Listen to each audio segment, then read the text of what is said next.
శ్రీమహాగణాధిపతయే నమః. ఓం గురుభ్యో నమః. ఓం శ్రీమాత్రే నమః. పరమేశ్వర స్వరూపమైనటువంటి జ్యోతిష, వాస్తు మరియు ఇతర అనేకమైనటువంటి శాస్త్రములను మనకు అందించినటువంటి మహర్షులకి నమస్కారం. హయగ్రీవ హయగ్రీవ హయగ్రీవేతియోపథేత్తస్య నిస్సరతే వాణి జహ్నుకన్యా ప్రవాహవత్. అరుణాం కరుణాతరంగితాక్షీం ధృతపాశాంకుశపుష్పబాణచాపాం అనిమాదిభిరావృతాం మయూకైః అహమిత్యేవ విభావయే భవానీం. శ్రీమాత్రే నమః.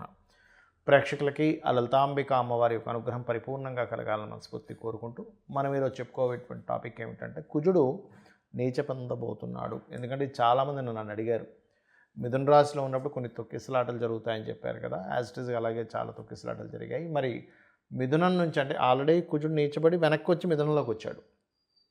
అలాంటిది మరలా నీచంలోకి వెళ్ళబోతున్నాడు కదా. 3 ఏప్రిల్ నుంచి ఒక 45-50 రోజుల పాటు అక్కడ ఉంటాడు. ఉన్నప్పుడు మరి నీచబడ్డ కుజుడు ఎటువంటి ఫలితాలు ఇస్తున్నాడు అని చాలామంది అడుగుతున్నారు.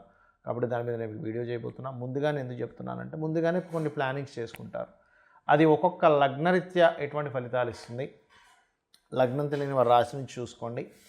అలాగే మరి దేశకాల పరిస్థితులకి మరి జాతకం లేని వారు ఎటువంటి పరిహారాలు, ఎటువంటి జాగ్రత్తలు తీసుకోవాలనేటువంటి విషయాలను ఇప్పుడు నేను మీకు చెప్తాను. అయితే ఈ విషయాలు చెప్తుంది నేనైనప్పటికీ కూడా చెప్పేస్తుంది సాక్షాత్ లలిత అమ్మవారిగా భావిస్తూ ఒక్కొక్క లగ్నం గురించి మనం తెలుసుకుందాం.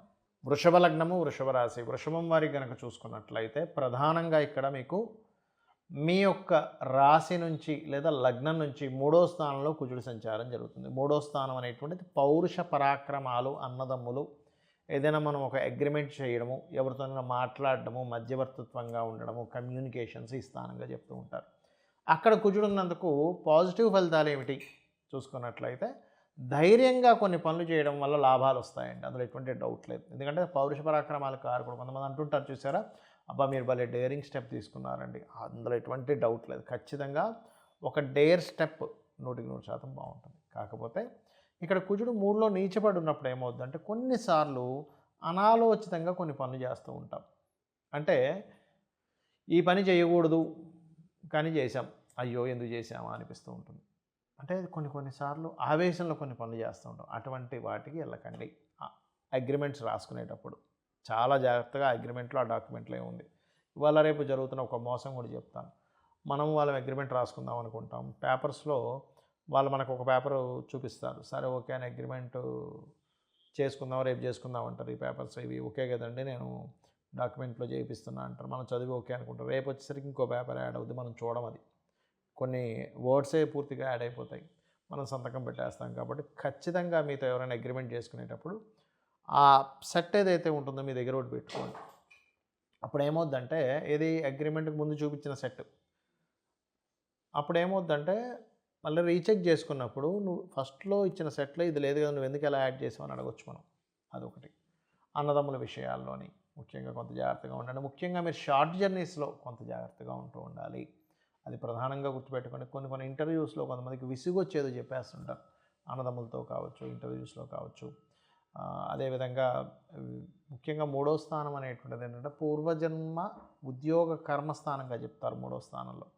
కాబట్టి ప్రధానంగా మీరు ఇక్కడ ఉద్యోగం చేసేటువంటి ఉద్యోగంలో కొన్ని గొడవలు, ఘర్షణలు వస్తూ ఉంటాయి. ఇది తగ్గడానికి ప్రధానంగా మీరు గోవులు క్యారెట్స్ తినిపించడము, ఎర్రటి పుష్పాలతో స్కందుని ఆరాధించడము చేయండి.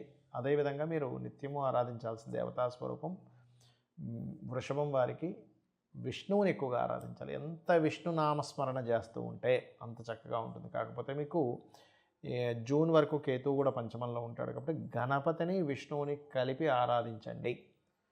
ఖచ్చితంగా మీకు రాంగ్ డెసిషన్ తీసుకోకుండా మీకు తోడ్పడుతుంది. మరి జన్మజాతకం లేదండి, లగ్నం లేదు, లగ్నం తెలియదు, రాశి తెలియదు, నక్షత్రం తెలియదు, మేమేం చేయాలి? ఎప్పుడైనా సరే జన్మజాతకం లేనప్పుడు సహజ మేషం అంటే మేషం నుంచి చూసేసుకోవాలి. మేషాన్నే లగ్నంగా తీసుకొని 4వ స్థానం మీద కుజుడి యొక్క సంచారం. కాబట్టి మీరు ఏదైనా ల్యాండ్స్ తీసుకున్నా, లేదా మీరు ఆర్మీ, పోలీస్ డిపార్ట్మెంటు, సెక్యూరిటీ సర్వీసెస్లో ఉన్నవాళ్ళు కొంత జాగ్రత్తగా ఉండాలి దేశకాల పరిస్థితులు చూసుకుంటే.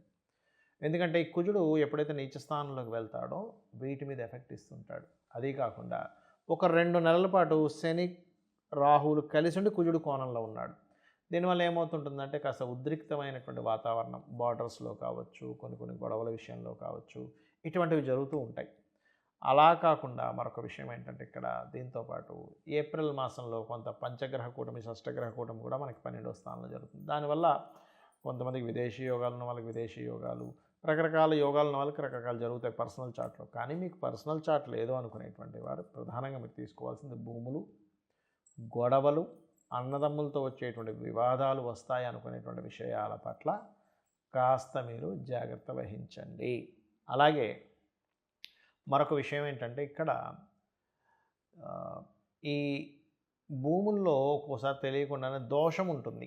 అంటే ల్యాండ్ కట్ అవ్వడం కానీ, పెరగడం కానీ, అలాంటి వాటికి కన్స్ట్రక్షన్ స్టార్ట్ చేయడం లాంటివి చేయకండి. ఎందుకంటే భూమికి సంబంధించిన కారకుడు కుజ అంటే భూమికి పుత్రుడు, భూపుత్రుడు అంటారు కుజుడిని. అప్పుడు ఏమవుతుంది, భూ సంబంధించిన మనం ఏదైనా దోష సంబంధించిన ప్రారంభించినప్పుడు ఇబ్బంది ఇస్తుంది. అలాగే కొన్ని మెషినరీస్ కొంటుంటారు కొంతమంది, మెషినరీస్ రిలేటెడ్ సంబంధించిన విషయంలో ఇబ్బందులు రావడం ఇట్లాంటివి ఏర్పడుతుంటాయి. ఆ కారణంగా ఒక దేశానికి ఇంకో దేశానికి ఏదైనా ఇబ్బందులు రావడం అంటే దేశపరంగా తీసుకుంటే అట్లాంటివి వస్తూ ఉంటాయి. అదేవిధంగా మంచి ఎండాకాలంలో విపరీతమైన వర్షం పడడం, ఎందుకంటే కుజుడు నీచంలో ఉన్నాడుగా జలరాశుల్లో, ఏమవుద్ది మంచి ఎండ ఉంది, అబ్బా ఇంత ఎండ ఉంది ఏంటి అనుకునేసరికి సడన్గా మేఘాలు వచ్చేసి సడన్గా వర్షాలు పడడం ఇట్లాంటివన్నీ జరుగుతూ ఉంటాయి. అయితే ఇక్కడ ఒకటే గుర్తుపెట్టుకోండి, మీరు ఎవరైనా సరే మీకు జన్మజాతకం తెలిసినా తెలియకపోయినా ఒకటే గుర్తుపెట్టుకోండి, నవగ్రహాల్లో కుజగ్రహం దగ్గర దీపారాధన చేయడము పాయింట్ నెంబర్ 1. రెండవది ఆంజనేయ స్వామి కానీ, నరసింహస్వామి కానీ, లేదా స్కందుడు సుబ్రహ్మణ్యేశ్వర స్వామి ఆరాధన కానీ, లేదా ఇంట్లోనే కూర్చొని చక్కగా కుంకుమతో అమ్మవారిని అర్చించడం, ఒక్కొక్క నామంతో శ్రీమాత, శ్రీ మహారాజ్ని, శ్రీమత్ సింహాసనేశ్వరి అనుకుంటూ లలితహాస్యనామాలతో చేయొచ్చు. లేదు ఇవేమి నాకు రావనుకుంటే కేవలం శ్రీమాత్రే నమః అనే నామస్మరణతో కూడా చేసుకోవచ్చు. మనకి శాస్త్రాల్లో మనం చూడండి, చాలామంది అన్నం తినేటప్పుడు ఒక మంత్రం ఉంటుంది, లేకపోతే మనం ఎక్కడ బయలుదేరేటప్పుడు ఒక మంత్రం ఉంటుంది అంటుంటారు. కానీ శ్రీమాత్రే నమః అనే మంత్రాన్ని మీరు, నామాన్ని మీరు ఒక్క 7 సార్లు చేసి మీరు ఏదైనా ప్రారంభిస్తే కూడా దానికి ఇబ్బంది అనేటువంటిది ఉండదు. ఒక ప్రయాణంకి వెళ్తున్నారు శ్రీమాత్రే నమః, అన్నం తింటున్నారు శ్రీమాత్రే నమః అని 7 సార్లు అనుకోండి. ఏదైనా సరే ఒక పని ప్రారంభిస్తున్నారు, లేదా ఒక సంతకం పెడుతున్నారు శ్రీమాత్రే నమః అని 7 సార్లు అనుకోండి. ఖచ్చితంగా ఆ పని వల్ల మీకు కలిగేటువంటి ఇబ్బంది ఎక్కడా కూడా ఉండదు, గుర్తుపెట్టుకోండి. అలాగే కాస్త యువకులు ముఖ్యంగా, ఎందుకంటే కుజుడు యువకులకు కారకుడు, గుర్తుపెట్టుకోండి. యువకులకి, భూములకి, అదేవిధంగా కాస్త ఆయుధాలకి, వీటికి కారకుడు అనమాట కుజుడు. కాబట్టి ఏమవుతుంటుంది, ఇట్లాంటి విషయాల్లో స్ట్రెస్ కావచ్చు, తొందరపాటు ఇవి కావచ్చు, ఇట్లాంటివి జరుగుతుంటాయి. కాబట్టి ఈ యొక్క అంశాల్లో చాలా చాలా చాలా కేర్గా ఉండాలి. అలాగే కొన్ని ఎర్ర భూములు ఉంటాయి, ఎర్రగా ఉండేటువంటి రెడ్ సాయిల్స్ అంటూ ఉంటారు. రెడ్ సాయిల్స్ కొన్నిసార్లు ఈ కుజుడు నీచపడ్డప్పుడు ఏమవుతుందంటే జంతువులకి ఇబ్బంది అండి. అంటే అడవుల్లో ఒక్కోసారి జంతువులు, కొన్ని అగ్ని ప్రమాదాలు జరగడం వల్ల జుగులో ఉండేటువంటి జంతువులకి, ఎందుకంటే కుజుడు కొన్ని జంతువు వాటికి కారకుడు అవుతాడు, ముఖ్యంగా కుక్కలకు కారకుడు అవుతాడు. మనం ఒక్కోసారి చూడండి ఏదో పిచ్చెక్కినట్టుగా పిల్లల్ని కరిచేస్తున్నా అంటుంటాం, ఇటువంటి వాటికి కారకుడు. కాబట్టి మీకు యువకులైనట్లయితే వాహనాల మీద స్పీడ్గా వెళ్ళడం ఇట్లాంటివి చేయకండి దయచేసి.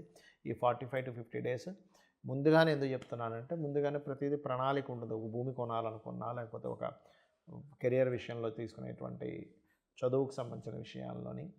కాబట్టి ఈ కుజుడు నీచబడ్డప్పుడు ఏమవుతుందంటే సర్వసాధారణంగా కొన్నిసార్లు మనం న్యాచురల్ 4000 అనేది ఎడ్యుకేషన్ స్థానం కాబట్టి ఏ కోర్స్ అయితే తీసుకోవాలో ఆ కోర్సెస్ తీసుకోవడము, తీసుకోకూడదో తీసుకోవడము, అరే ఈ కోర్స్ తీసుకున్నాను అనుకోవడం, ఇట్లాంటివి జరుగుతుంటాయి. కాబట్టి నేను చెప్పినట్టుగా ఇవి చేయండి. ముఖ్యంగా దేశీవాలి గోవుకి తినిపిస్తూ ఉండండి. క్యారెట్స్ కావచ్చు, బీట్రూట్స్ కావచ్చు. కానీ ఒకటే అర్థం చేసుకోండి, ఏంటంటే ఈ సమయంలో ఉద్రేకమైనటువంటి నిర్ణయాలు, ఆలోచనలు చేయకూడదు. శ్రీమాత్రే నమః.